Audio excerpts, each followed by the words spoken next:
Methods to solve linear programming problem. Once the problem is formulated, the next step is to solve the problem to get the optimal solution such that the objective function is fulfilled. उसके बाद हमारा जो formulation के बाद अगला step क्या है, हाँ ऑप्टिमल सॉल्यूशन फाइंड करना, ऑब्जेक्टिव फंक्शन जो हमारा फुलफिल करे वैसे. So there are various methods to solve LPP. सबसे पहले ये ग्राफिकल, उसके बाद simplex method, big M method and two phase method. Graphical method is a graphical representation, while the simplex method, big M method, and two-phase method are the mathematical analytical type method. Okay, in which is the simplex method and modified of simplex method are big M and two-phase method. So basically, there are two types method: graphical and analytical. Analytical, there is simplex method, big M method, and two-phase method. So first, let us discuss about the graphical method. Graphical method is used for solving linear programming problem having only two variables. यहाँ पे जो number of variables है वो सिर्फ और सिर्फ two है. Though in actual practice such small problems are solved by this method. यहाँ पे जो भी actual practice में क्या है कि variables कम होंगे तभी ये method very beneficial होगी. ज़्यादा variables के लिए ये बहुत ही ज़्यादा complicated हो जाएगी. ठीक है, यहाँ पे उसके स्टेप्स दिए गए हैं ग्राफिकल मेथड को सॉल्व करने के लिए. सबसे पहला स्टेप जो है, represents the variable on axes. यानी कि सबसे पहले जो वेरिएबल है, यहाँ पे टू वेरिएबल इसलिए दिए गए ताकि हम उसको एक्स और वाई में रिप्रेजेंट कर सके इजीली. ठीक है, सो सबसे पहले क्या करना है, जो भी वेरिएबल्स है उनको रिप्रेजेंट करना है on the axes. Since this method use only two variables represented as x1 and x2 on x axis and y axis. since x1 and x2 are non negative, यानी कि जो भी वैल्यूज़ होगी वो सिर्फ और सिर्फ फर्स्ट क्वाड्रेंट में होगी, क्योंकि x1 यहाँ पे आएगा और x2 यहाँ पे आएगा और दोनों की दोनों वैल्यू पॉजिटिव है. सो वो सारी फर्स्ट क्वाड्रेंट के लिए ही आएगी. अगला जो सेकंड स्टेप है, plot each of constraint on graph.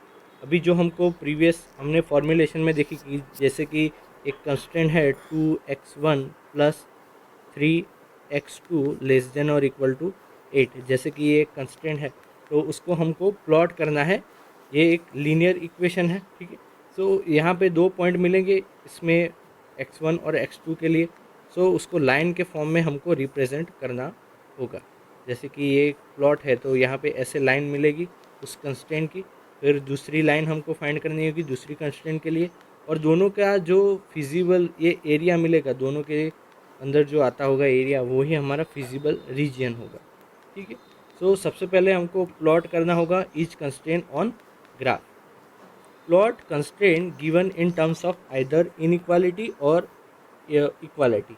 To plot equality or inequality on graph, there are several steps. First, if the inequality are given, then replace it by equality sign. यानी कि अगर inequality दी गई है तो उसको equal कर दो. सबसे पहले लेस देन और ग्रेटर देन है तो उसको इक्वल कर दो.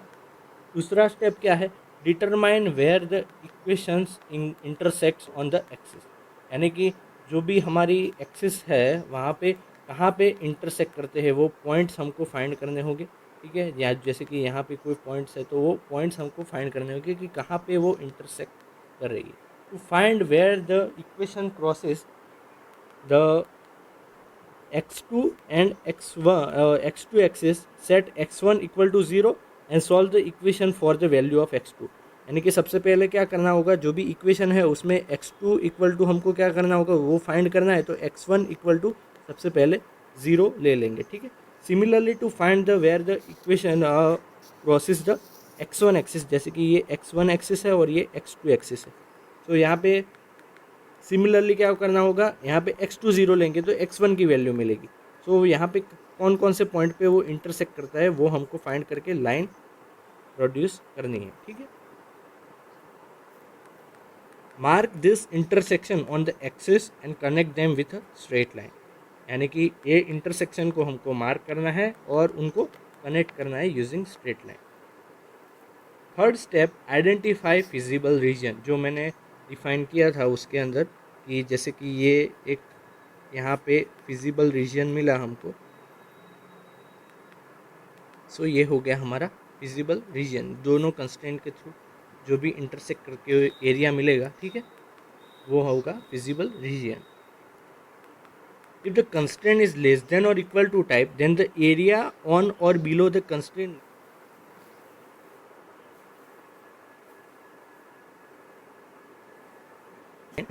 towards the origin will be considered.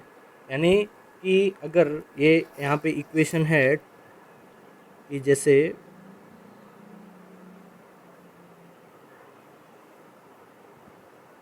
Sorry 2x1 plus 4x2 less than और इक्वल टू 8, उसके लिए अभी यहाँ पे कंस्टेंट जो है वो अगर लेस देन और इक्वल टू टाइप है तो उसके लिए हमको क्या करना पड़ेगा कि जो भी हमको लाइन मिली, सपोज ये लेस देन और equal to then the area below this line will be considered towards the origin. मतलब टुवर्ड्स द ओरिजिन यानी कि ये बिलो वाला एरिया ही हमको कंसिडर करना है. अगर कंस्टेंट ग्रेटर देन और इक्वल टू टाइप है, ग्रेटर देन और इक्वल टू टाइप है तो अवे फ्रॉम ओरिजिन, ओरिजिन से, ये हमारा ओरिजिन है तो ओरिजिन से अवे वाला एरिया हमको कंसिडर करना है. ठीक है, तो ये सिंपल कंसिडरेशन में आ गया पूरा. Similarly if the constraint is greater than or equal to type, then the area on or above the constraint line away from the origin is feasible region. यानी कि origin से away वाला area जो होगा वो feasible region कंसिडर में किया जाएगा. The feasible area common to all constraint is called as feasible region. यानी कि दोनों constraint में जो भी एरिया होगा, ठीक है, ये एक लाइन हमको एक कंस्टेंट के लिए मिला, ये दूसरे कंस्टेंट के लिए मिला, ये यहाँ पे सपोज ये डाउनवर्ड है, ठीक है, यहाँ पर भी ये डाउनवर्ड है, सपोज लेस देन और इक्वल टू टाइप कंस्टेंट है. तो दोनों में जो कॉमन एरिया हमको मिलेगा वो क्या होगा, हमारा फिजिबल रीजन, और that is considered as the optimal solution. Here now there are two methods to find out the optimal solution. यहाँ पे दो मेथड्स है, extreme corner point method and iso profile line method. यानी कि जो भी हमको ये यहाँ पे तो क्या मिला, हमको सिर्फ रीजन मिला, हमको क्या फाइंड करना था, सॉल्यूशन फाइंड करना था. तो यहाँ पे क्या हुआ कि हमको उसमें से ऑप्टिमल सॉल्यूशन फाइंड करना है, तो उसके लिए दो मेथड्स है. ये हमारा सपोज फिजिबल रीजन है, तो एक्सट्रीम कॉर्नर मेथड में क्या होगा कि जो भी ये कॉर्नर्स हैं होंगे फिजिबल रीजन के, वो हमको कंसिडर में लेने होंगे. जो भी कॉर्नर्स है वो एक्सट्रीम कॉर्नर्स हमारा उसमें से कोई भी एक हमारा ऑप्टिमल सॉल्यूशन हो सकता है. या फिर आइसो प्रोफाइल लाइन में क्या होगा कि जो भी उसमें से हमको एक सेक्शन लेना होगा और जो सेक्शन के ऊपर जो पॉइंट होगा वो हमारा फिजिबल सॉल्यूशन हो सकता है. ठीक है, सो दो मेथड्स है, extreme corner point method and iso profile line approach. So हमको यहाँ पे क्या करना है कि यूज़ एक्सट्रीम कॉर्नर मेथड. अगर एक्सट्रीम कॉर्नर मेथड यूज़ कर रहे थे उसके लिए प्रोसीजर क्या है, find the coordinate of each extreme point of feasible solution space. यानी कि जो भी फिजिबल सॉल्यूशन स्पेस था उसमें से एक्सट्रीम कॉर्नर हमको फाइंड करने होंगे. ठीक है, जैसे कि ये है तो यहाँ पे एक्सट्रीम कॉर्नर सपोज ये 3 है, तो ये तीनों हमारे फिजिबल सॉल्यूशन इनमें से कोई भी एक हो सकता है. Then compute and compare the value of objective function at the extreme point. फिर उसको कंप्यूट करना होगा और कंपेयर करना होगा value of objective function at each extreme point. Identify the extreme point that gives the optimal value of objective function. यानी कि objective function हमारा सपोज मैक्सिमाइज है, तो मैक्सिमम वैल्यू जिस कोऑर्डिनेट के लिए या जिस पॉइंट के लिए मिलेगी वो हमारा ऑप्टिमल सॉल्यूशन होगा. अगर ऑब्जेक्टिव फंक्शन मिनिमाइजेशन है तो जो भी वैल्यू के लिए हमको मिनिमम वैल्यू मिलेगी वो हमारा ऑब्जेक्टिव और ऑप्टिमल सॉल्यूशन होगा. लास्ट जो स्टेप है, अगर हम iso profile function line approach, तो उसके लिए स्टेप्स कौन कौन से हैं. Draw iso profile line or for an arbitrary but small value of objective function without violating any constraint of LPP। यानी कि क्या करना है, आइसोप्रोफाइल लाइन ड्रॉ करनी है for an arbitrary but small value of objective function without violating any constraints of LPP। LPP की जो भी constraints है उसको violate किए बिना हमको एक arbitrary isoprofile line draw करनी है। Move isoprofile line parallel to direction of increasing objective function। फिर isoprofile line को parallel to direction of increasing objective function के थ्रू हमको मूव करना है। The farthest the isoprofit line में intersect at one corner point providing a single optimal solution. जो भी farthest isoprofit line होगी में intersect at one corner point providing a single optimal solution. Also, this line may intersect with one of the boundary line of feasible area, then at least two optimal solution must lie on two adjoining corner and other will lie on the boundary connecting them। यानी कि क्या होगा, जो line होगा वो may intersect with one of the boundary line of feasible solution. कोई भी एक बाउंड्री लाइन के ऊपर वो लाइन इंटरसेक्ट कर सकती है। Then at least two optimal solution must lie on the two adjacent corner and other will lie on the boundary connecting them। यानी कि जो टू ऑप्टिमल सॉल्यूशन होंगे वो must lie on the two adjoining corner, जो भी corner है वहाँ पे होंगे, and other will lie on the boundary connecting them, जो भी बाउंड्री उनको कनेक्ट करती है, ठीक है, वहाँ पे होंगे।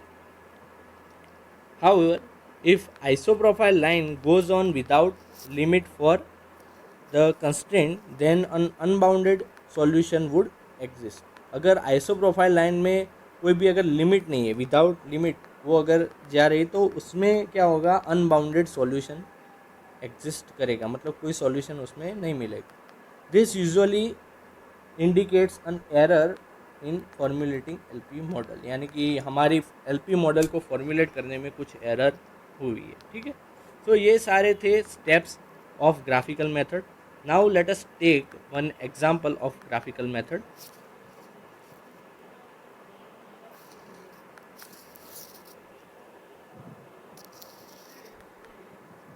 Before that let us discuss the difference between extreme corner point and isoprofile और कॉस्ट मेथड। दोनों में डिफरेंस क्या है, एक्सट्रीम कॉर्नर पॉइंट और आइसोप्रोफाइल और कॉस्ट मेथड।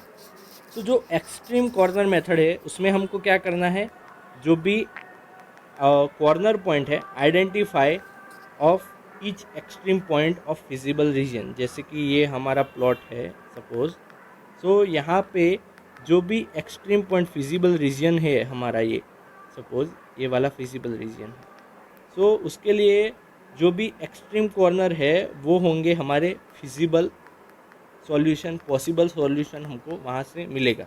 लेकिन आइसोप्रोफाइल व्यू में क्या होगा कि सपोज़ ये है तो उसमें से हमको एक आइसोप्रोफाइल लाइन लेनी है, ठीक है।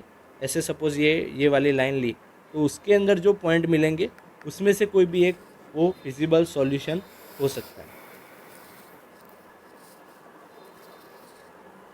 देन डिटरमाइन, यहाँ पे क्या करना है, determine the slope of objective function and then join the intersection to relevant profit line.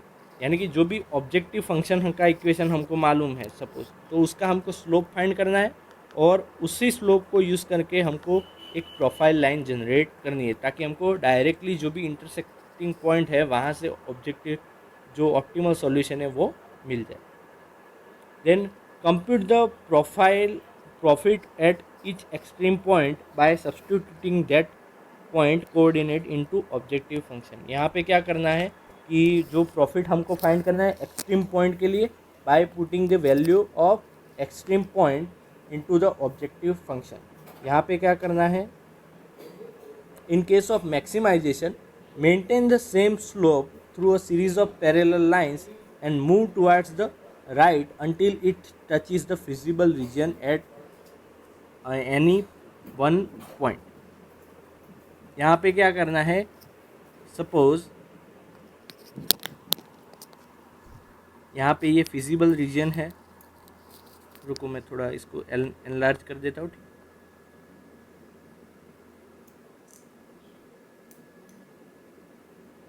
Sorry,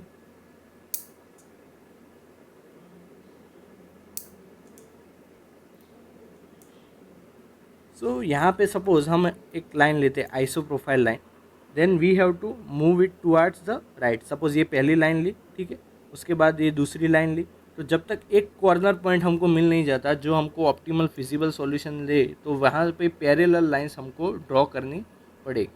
in case in minimization moves towards the left, यानी कि अगर मिनिमाइजेशन प्रॉब्लम है तो हम लेफ्ट की ओर मूव करेंगे, और अगर मैक्सिमाइजेशन प्रॉब्लम है तो हम राइट की ओर मूव करेंगे, ठीक है। Next, in case of maximization select the point where the profit is maximum. यहाँ पे एक्सट्रीम कॉर्नर में कौन सा पॉइंट सिलेक्ट करना है जो मैक्सिमम प्रॉफिट दे, अगर मैक्सिमाइजेशन प्रॉब्लम है तो, और अगर मिनिमाइजेशन प्रॉब्लम है तो जो मिनिमम वैल्यू दे कॉस्ट, वो वाला पॉइंट हमको सिलेक्ट करना है। Same way, similar way in isopropyl method, compute the coordinate of point touch by the line on feasible region and calculate the profit और कॉस्ट। तो जो भी लाइन है वो फिजिबल रीजन में जहाँ पे भी टच करेगी तो वो सारे पॉइंट्स के लिए हमको प्रॉफिट और कॉस्ट कैलकुलेट करना होगा, ठीक है। सो ये है difference between extreme corner point and iso profile और कॉस्ट मेथड, आइसो प्रॉफिट और कॉस्ट मेथड। सो यहाँ पे एक एग्जांपल दिया हुआ है ग्राफिकल मेथड का। मैक्सिमाइजेशन प्रॉब्लम है, सबसे पहले हमारा ऑब्जेक्टिव फंक्शन क्या है, maximize z is equal to 3x1, z is equal to 3x1 plus 9x2, that is our maximization problem. Subject to x1 plus 4x2 less than और equal to 8 and x1 plus 2x2 less than और equal to 4, that is our two constraints, ठीक है। सो सबसे पहले यहाँ पे x1 और x2 to decision variables है, तो सबसे पहले हमको क्या करना पड़ेगा कि उसको रिप्रेजेंट करना पड़ेगा। सपोज x1 को हमने यहाँ पे रिप्रेजेंट किया और x2 को यहाँ पे रिप्रेजेंट किया, x2 को सपोज यहाँ पे रिप्रेजेंट किया y एक्सिस पे। सो ये हो गया हमारा स्टेप 1। फिर कंसिडर द फर्स्ट इनइक्वालिटी, जो सबसे पहली इनइक्वालिटी है उसको कंसिडर करना होगा। Then treat this inequality as equation x1 plus 4x2 equal to, यहाँ पे इसको इक्वल टू फॉर्म में कन्वर्ट कर देना होगा, ठीक है। इस इनइक्वालिटी को रिमूव करके इक्वल टू कंसिडर करना होगा। नाउ अभी इसको सॉल्व करने के लिए, इक्वेशन को सॉल्व करने के लिए हमको क्या करना होगा कि ये वाला इक्वेशन सॉल्व करना है, तो सबसे पहले क्या करना होगा, x2 इज इक्वल टू हमको क्या लेना होगा 0। x2 इक्वल टू 0 लेंगे तो x1 की वैल्यू क्या मिलेगी, x1 will be equal to, यहाँ पे x2 0 पुट करेंगे तो x1 will be equal to 8। Same way अगर x1 की वैल्यू अगर 0 लेंगे तो क्या होगा, x1 की वैल्यू लेंगे यहाँ पे 0 तो x2 की वैल्यू क्या मिलेगी, x2 will be equal to 8/4, that will be 2। और यहाँ पे x1 जो है वो हमने क्या लिया है 0, और यहाँ पे x2 क्या लिया है 0। तो यहाँ पे दो पॉइंट्स मिले, एक मिला x1 x2 that is 8 0, and second point हमको मिला 0 2। सो इसको हमको रिप्रेजेंट करना होगा यहाँ पे। तो 8 0 कहाँ पे मिलेगा, x1 यहाँ पे मिलेगा सपोज 8 0 पॉइंट, और यहाँ पे 0 2 कहाँ पे मिलेगा, यहाँ पे मिलेगा 0 2 पॉइंट। इन दोनों को ज्वाइन करती हुई हमको एक लाइन ड्रॉ करनी पड़ेगी। Let me draw this again. यहाँ पे एक लाइन ड्रॉ करनी पड़ेगी, और इनइक्वालिटी कैसी है, लेस देन और इक्वल टू, तो उसके लिए क्या होगा, यहाँ पे ऐसे एरो आएगा, डाउनवर्ड डायरेक्शन में एरो आएगा। सो ये हो गया सबसे पहले इक्वेशन के लिए। ये हो गया सबसे पहले इक्वेशन के लिए। उसके बाद जो दूसरा कंस्ट्रेंट है that is x1 plus 2x2 less than और इक्वल टू 4। सो सबसे पहले क्या करना होगा, x1 plus 2x2 equal to 4 करना होगा। फिर यहाँ पे पॉइंट्स फाइंड करने के लिए सबसे पहले हमको क्या करना होगा, यहाँ पे suppose x2 is equal to हम यहाँ पे 0 लेते हैं, ठीक है। x1 की वैल्यू हमको मिलेगी और यहाँ पे x2 की वैल्यू मिलेगी। x2 इज इक्वल टू हम सपोज यहाँ पे 0 ले लिया, तो x1 की वैल्यू कितनी मिलेगी, x2 इज इक्वल टू यहाँ पे 0 रखेंगे तो x1 की वैल्यू मिलेगी 4। सेम वे यहाँ पे x1 इज इक्वल टू 0 लेंगे तो क्या होगा, x1 की वैल्यू यहाँ पे 0 होगी और x2 की वैल्यू मिलेगी 2। यहाँ पे हमको 2 पॉइंट मिले, 4 0 और 0 2। तो इन दोनों को रिप्रेजेंट करना हो तो 0 2 यहाँ पे आएगा, 0 2, और जो 4 0 है वो पॉइंट यहाँ पे आएगा, 4 सॉरी मिस्टेक हो गया, जो भी 4 0 पॉइंट है वो यहाँ पे आएगा 4 0, और जो भी यहाँ पे 0 2 पॉइंट यहाँ पे आएगा, उन दोनों को इंटरसेक्ट करती हुई लाइन ड्रॉ करेंगे और लेस देन और इक्वल टू है तो ऐसे ड्रॉ करेगी, ठीक है। फिर इनको अभी मैं ग्राफ में आपको शो करता हूँ, ठीक है, एक्चुअल ग्राफ में। यहाँ पे आप देख सकते हो कि जो भी लाइन है वो ऐसे इंटरसेक्ट करेगी, 2 लाइन से। यहाँ पे ये हमारी पहली लाइन है जो 0 2 और 0 8 0 वाली, जो पहली लाइन है वो ये वाली है, this is the our first line. और जो दूसरी लाइन है वो ये वाली है, ये दोनों इंटरसेक्ट करेगी तो हमको यहाँ पे एक एरिया मिलेगा, फिजिबल रीजन। अभी सबसे पहले हमको एक्सट्रीम कॉर्नर मेथड से क्या करना होगा कि ये जो पॉइंट्स है यहाँ पे, ये 1 2 और 3, ये सारे पॉइंट्स है, उसको हमको ऑब्जेक्टिव फंक्शन के अंदर पुट करना होगा, उसको हमको ऑब्जेक्टिव फंक्शन के अंदर पुट करना होगा। यहाँ पे ऑब्जेक्टिव फंक्शन के अंदर सपोज हम सबसे पहली वैल्यू अगर पुट करेंगे 0 2, तो क्या मिलेगा, objective function x is equal to 0 और y is equal to x2 is equal to 2। z1 हमको क्या मिलेगा, z1 will be equal to 18, ठीक है, sorry, z1 will be equal to 18। Similarly if we put 0 0 in this, then z will be 0, and third point is 4 0, उसके लिए क्या मिलेगा, z3 will be equal to, यहाँ पे 4 मतलब 12,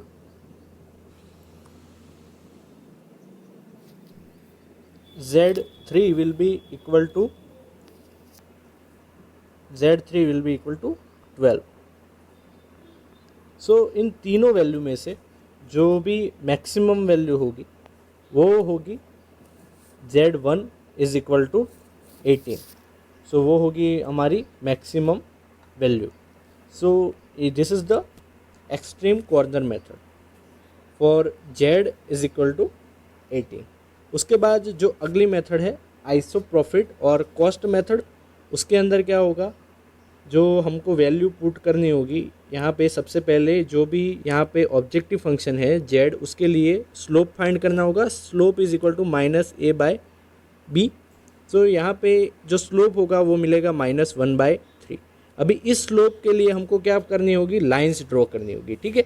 ये हमारा फिजिबल रीजन है, हम कहीं पे भी लाइंस ड्रॉ कर सकते हैं, लेकिन हम कहाँ पर ड्रॉ करेंगे, एक्सट्रीम कॉर्नर्स है वहाँ पर ड्रॉ करेंगे, ठीक है। यहाँ पे 2 लाइंस मिलेगी एक्सट्रीम कॉर्नर के लिए, एक z इज इक्वल टू 0 और दूसरी मिलेगी z इज इक्वल टू, अभी 18 ये कहाँ पे आया, कैसे आया, z इज इक्वल टू 18। सबसे पहले हमने लाइन यहाँ पे ड्रॉ की और फिर जो ये वाला एक ही पॉइंट हमको मिला तो उसके लिए हमने z की वैल्यू फाइंड की, तो z की वैल्यू फाइंड की तो z इज इक्वल टू हमको मिला 18। यहाँ पे डायरेक्ट आइसोप्रॉफिट लाइन ड्रॉ करके हम डायरेक्टली ऑब्जेक्टिव फंक्शन है वो हम फाइंड कर सकते हैं, ठीक है। ये था ग्राफिकल मेथड। अगले लेक्चर में हम इसके एक और थोड़े एग्जाम्पल लेंगे और जो स्पेशल केसेस है वो डिस्कस करेंगे। This is it for today's lecture.